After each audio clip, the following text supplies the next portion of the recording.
처치타임즈의 김효정입니다. 요즘 부동산, 주식 이야기 안 하는 곳이 없죠.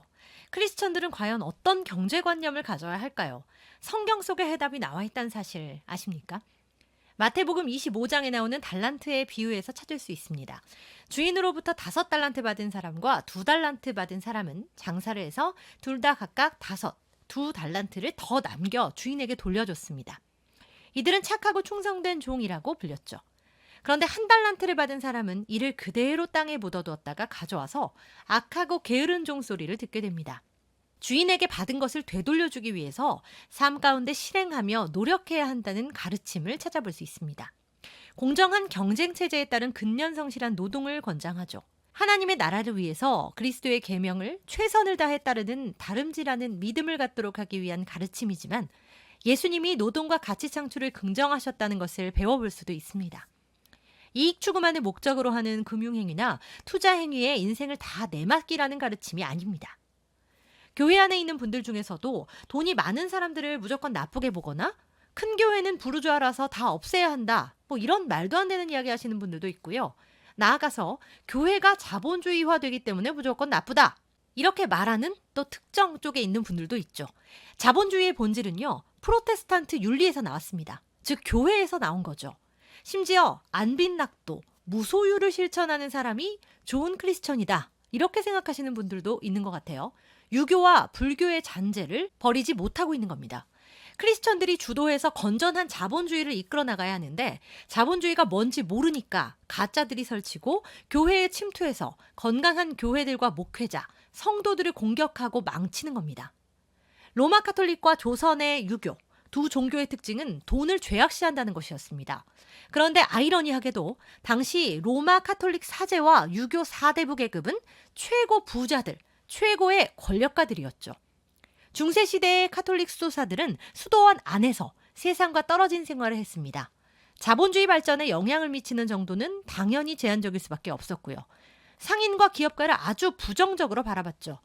상인과 기업가는 하느님의 나라를 구하기보다는 이윤 추구를 통한 부의 축적을 더 중요시해서 자신들의 영혼을 위태롭게 한 자들이다. 또 형제를 명하는 기독교 윤리를 어기고 경제적인 이득을 얻기 위해 사람들을 착취하는 자들이다, 이렇게 생각했습니다. 유교에서도 상인과 상업을 천시했죠. 자신들의 부를 유지할 수 있었기 때문이었는데요. 세계적인 학자 퇴계 이황 선생님도요, 가난하고 청렴하게 사셨을 것 같지만 350명이 넘는 노비를 두었다고 합니다. 가난과 청렴은 조선 유교의 권장사항이었는데 유교 특유의 것들을 누리기 위해서 부를 끌어모아야 하는 것은 또 당연한 일이었습니다. 제사를 드리기 위해서 마다들에게 일정 부분의 노비와 전답을 별도로 지급했다고 하네요. 그 결과 중세 유럽 일반 서민들의 삶은 완전히 열악했습니다. 우리 조선시대는 말할 것도 없고요. 칼빈주의를 바탕으로 청교도들이 등장하면서 노동과 부를 바라보는 시각이 완전히 바뀝니다. 과학기술, 상공업이 발달하고 주식회사라는 개념도 이때부터 나옵니다. 막스 베버의 고전 중의 고전, 프로테스탄트 윤리와 자본주의 정신이라는 책에 이 내용이 그대로 잘 설명되어 있습니다. 직업을 하나님께서 주신 것으로 보고 직업을 통해서 최선의 가치를 만들어내는 것이 최고의 예배다.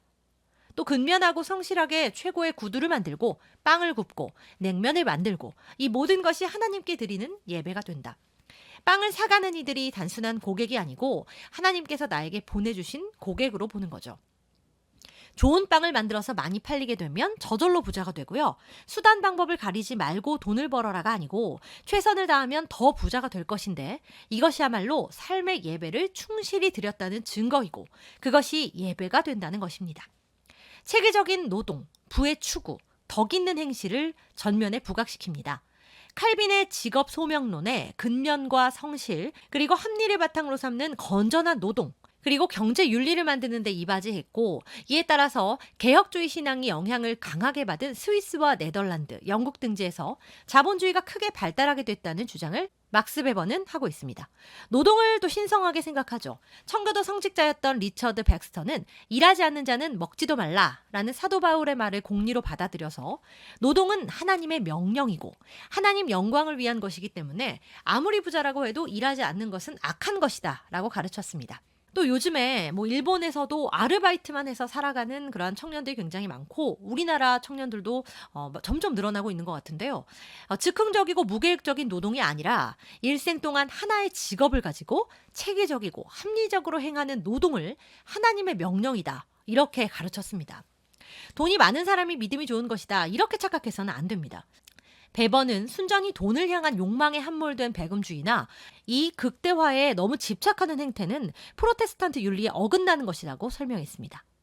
청교도 정신을 기억하면 문제가 없을 텐데요. 지금 적지 않은 한국인들, 또 교인들조차 교회는 다니면서도 한쪽 다리는 카톨릭과 유교에 걸쳐놓고 계신 분이 적지 않습니다. 유교적 관점으로 기독교를 봅니다. 유교적 경제관에 따르면 조선시대 사대부들은 다 최고의 부자였습니다.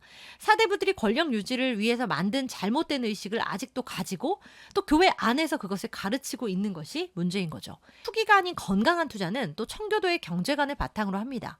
개신교인들은 다 사업을 많이 해야 되고 또 건전한 주식 투자 역시 나쁜 것이 아닙니다. 투기와는 다릅니다. 처음 선교사들이 들어왔을 때 우리나라 1세대 사업가들이 다 개신교인이었죠. 북한에서 김일성을 피해 내려온 이들이 다 사업을 했고요. 또 유대인들도 이렇게 많이 하고 있고요.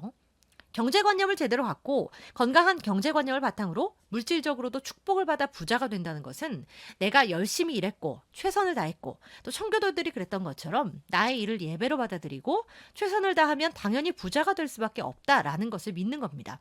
선교하고 헌금도 많이 하고 교회를 통해서 가난하고 헐벗은 이들을 위해 사용하면서 하나님께 영광을 돌릴 수 있는 거죠.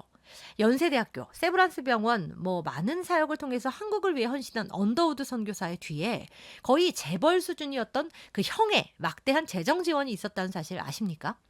형이었던 존 토머스는 뉴욕에서 언더우드 타이프라이트사를 세우고 사업에 대성했습니다. 지금에 비교하자면 마이크로소프트사의 버금가는 정말 당시 최고의 기업이었죠. 존은 막대한 재정 지원을 했고 이 동생의 한국 사역을 적극적으로 도왔습니다. 또 세계 선교에도 큰 기여를 했고요. 원두우가 성경을 새로 번역해서 찬송가를 펴낼 때 그 경비와 출판비도 지원했습니다.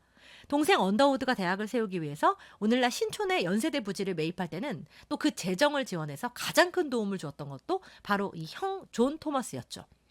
이처럼 교회에서 출발한 이 자본주의에 대한 바른 이해가 필요합니다. 계속 강조하는 것은 돈이 전부가 되어서도 또 유일한 목표가 되어서도 안 된다는 점입니다. 기도하지 않으면 넘어지기 쉽죠. 돈 벌기 위해 일하는 것이 아니라 하나님께 영광을 올려드리는 삶이 될 때, 땀 흘리고 보람되게 살아갈 때 하나님께서 자연스럽게 복으로 갚아주시는 것을 믿어야 합니다. 달란트의 비유를 품고 말씀으로 바로 서서 성실하게 사셔서 큰 축복 누리고 또 주님께도 영광 돌리는 처치타임즈 가족 여러분 되시기를 축복합니다. 처치타임즈 김효정이었습니다.